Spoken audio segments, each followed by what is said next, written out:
In this video we are going to create an OpenIPC drone.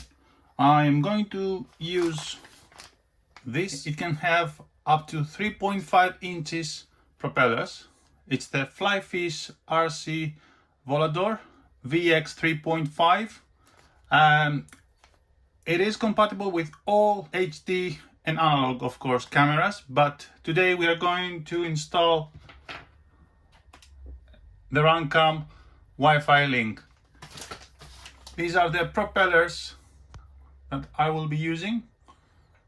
They are really nice propellers from HQ Props, and they have rumors of high efficiency. So we're gonna test them and see how they perform. Then I will be using this tiny GPS from VTOL. It's the BN220. It's very popular. I bet you've seen many videos with this. And last but not least, I will be testing this little guy from Happy Model, the Super F405 HD. And it has an Express LRS receiver on board. So these parts were sent to me by Banggood to review them. I did not receive any money for them, so what I will say in this video will be my own opinion, my words, no advertisements, okay?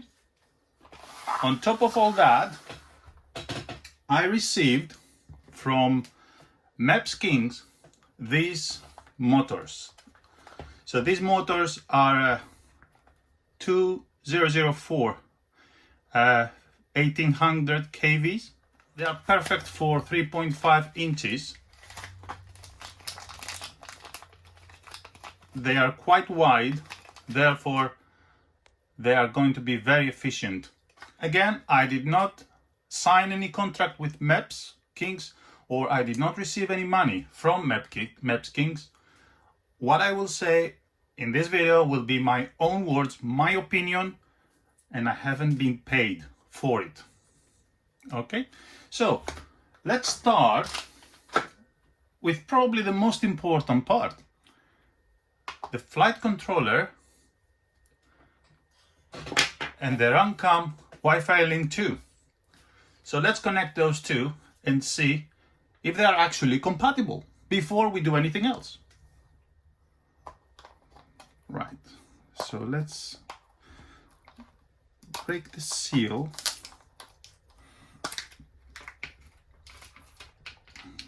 Okay. Oh wow, this is really tiny. And some stickers. It has the antenna, and this is the flight controller. It's really packed with so many components. It has a barometer built in, and we don't see that very frequently. Of course, it has a gyroscope. It's all-in-one flight controller with an F405.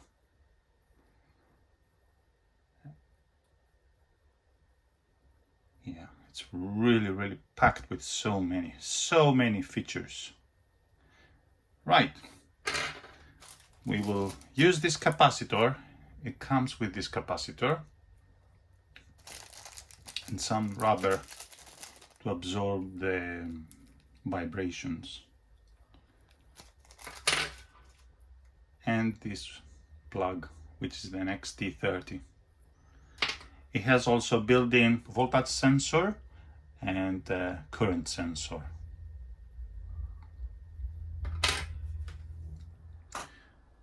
Right, so I will use two 6-pin plugs to connect the flight controller with the camera. I have these spare ones from Runcam Wi-Fi link 2, and this one I don't really remember. I think it was from the Runcam Wi-Fi link 1, which I don't use anymore, so I decided to repurpose this cable. Anyway, I'm gonna leave a little bit extra wire and cut it somewhere here and then solder the two ends. Okay, let's solder the capacitor.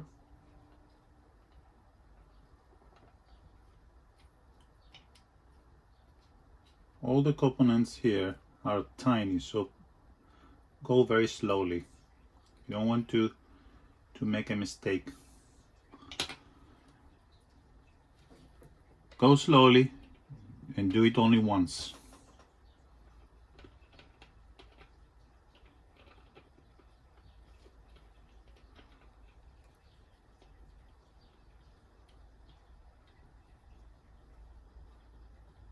No rush. Add some more, but don't overdo with the soldering.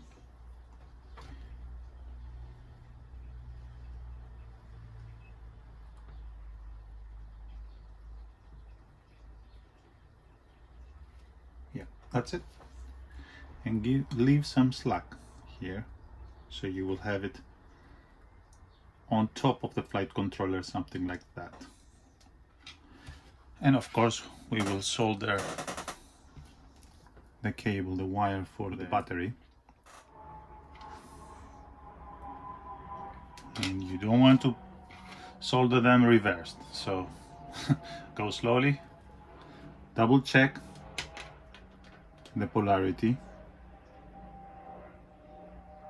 put a good amount of soldering but not too much. Okay, it's really solid, good.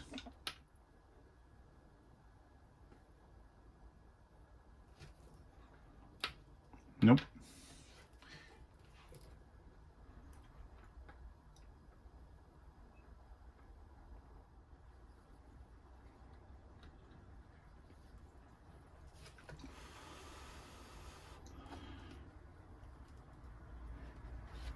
That's it. It's not moving. Now, according to the diagram of the Runcam Wi-Fi Link 2, only 4 cables are being used. That is the VCC, the ground of course, the TX1, RX1. And that means from the other side we can basically use only 2 of them, the middle ones, the 2 black for TX1 and RX1, which is the UART2 of the OpenIPC Runcam Wi-Fi Link 2. And the VCC and ground, we can solder them directly to the pads of the battery. And that's what I'm going to do. However, I'm going to leave the other pins of the 6-pin plug on the plug, because 6 pins will hold the plug better, more secure on both ends.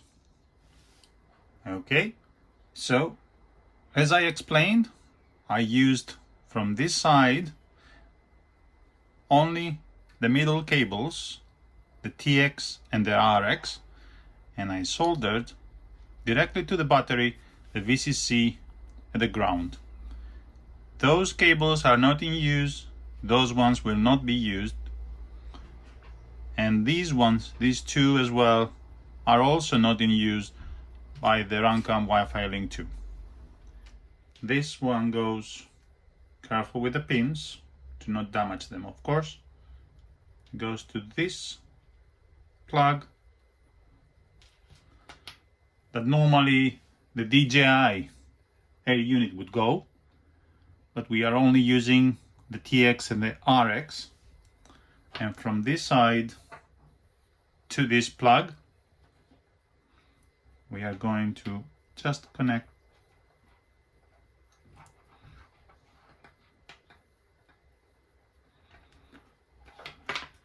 like so, this plug.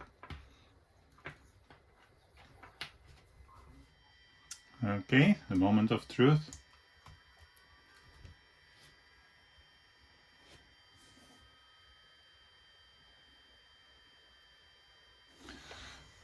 We do have video, but no telemetry. Let me see.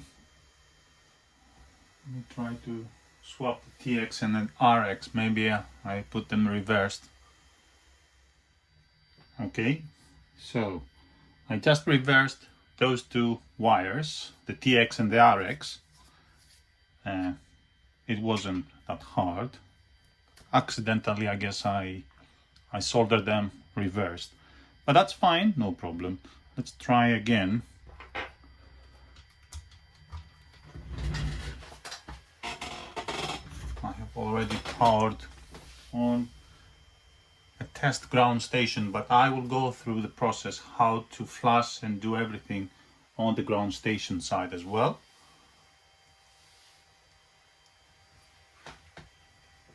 Okay, and let's see on the ground station, and looks like everything is working.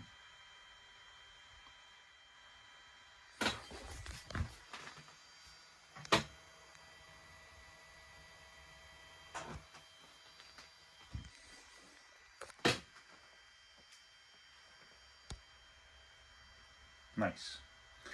Let's move on to the next step. Okay, so the Flyfish RC Volador VX 3.5.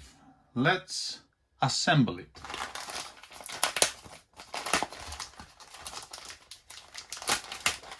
Again, everything that I'm using in this video is from Banggood, and there are links in the video description. They are affiliate links, of course, and that means you are helping the channel if you purchase something via these links. For you, it costs nothing extra.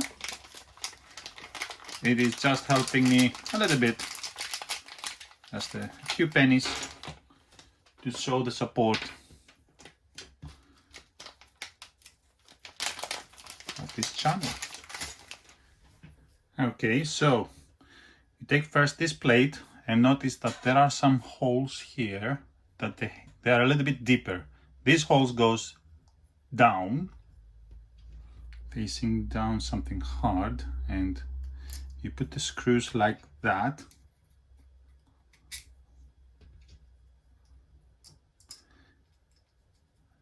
M2 9mm screws.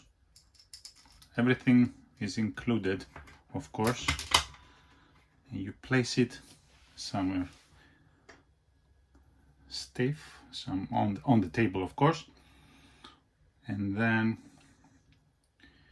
you place the arms, you put them against each other like so.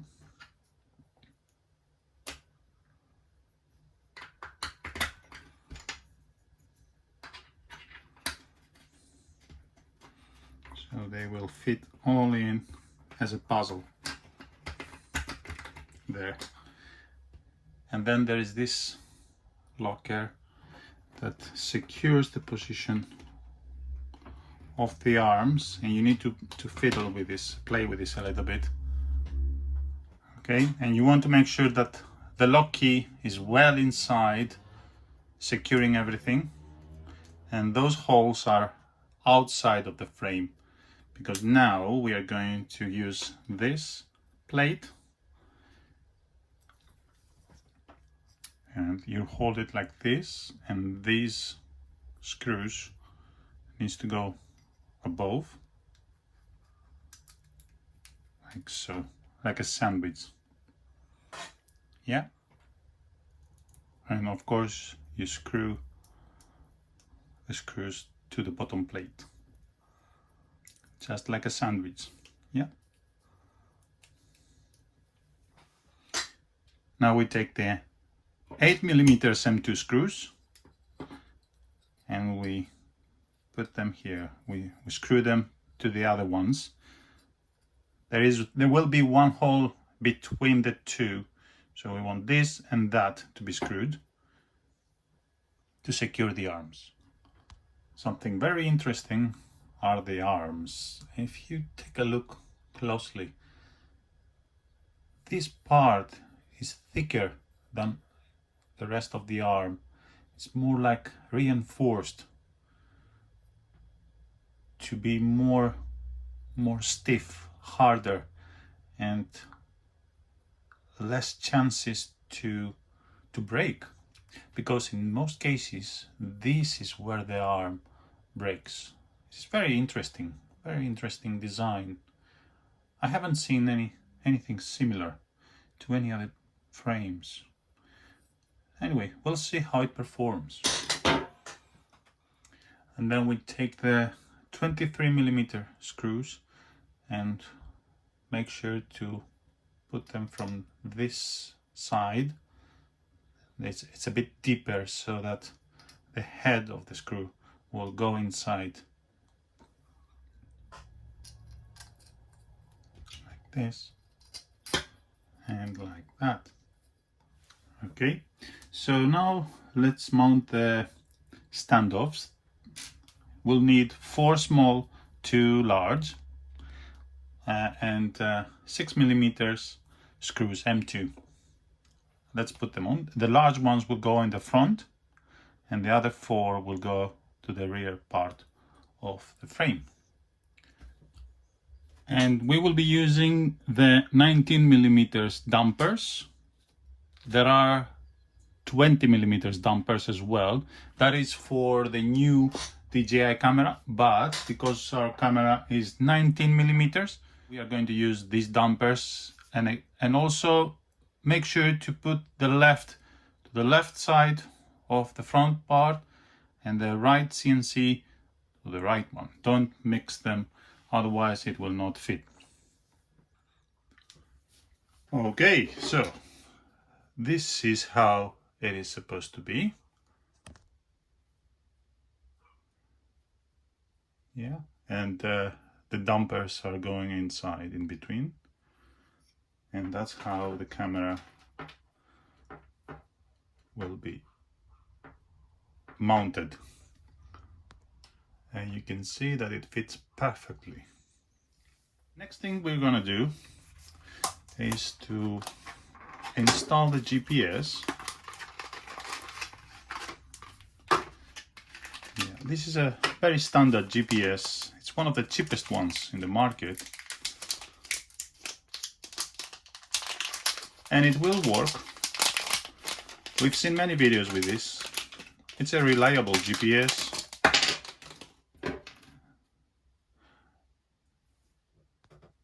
It will definitely do what it is expected to do, like have plenty of GPS links.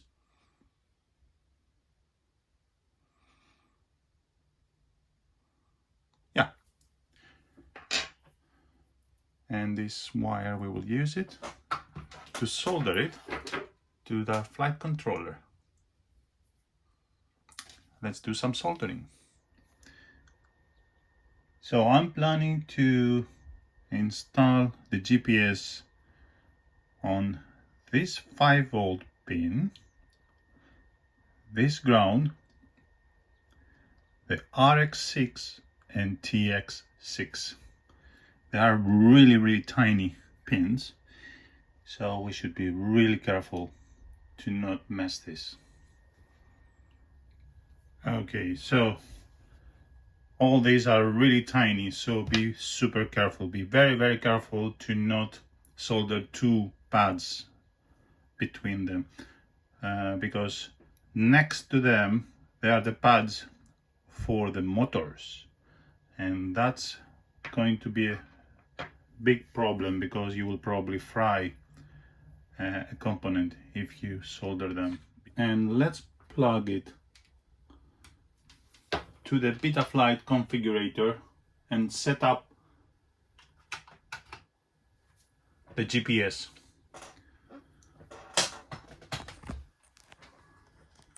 Right, so first thing we need to do is go to ports, and on the UART6 set it to GPS.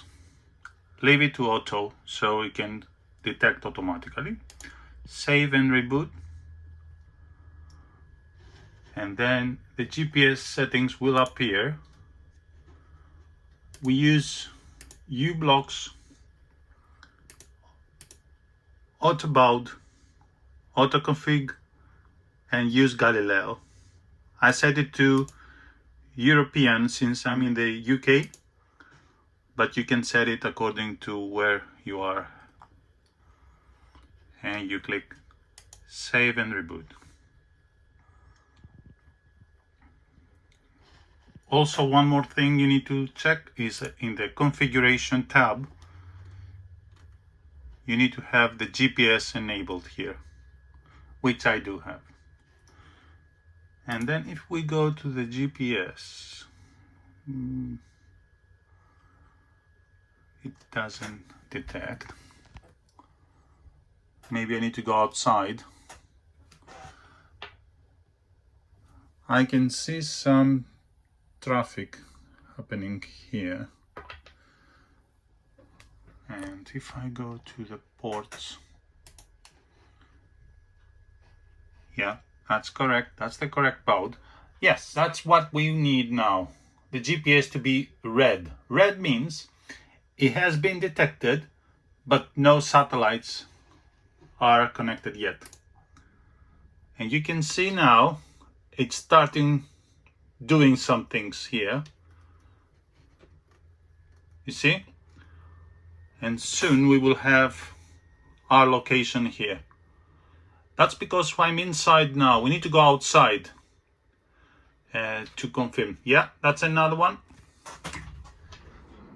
And look how many after a minute I got. I'm not going to show you my location, but what I will show you is this nice icon.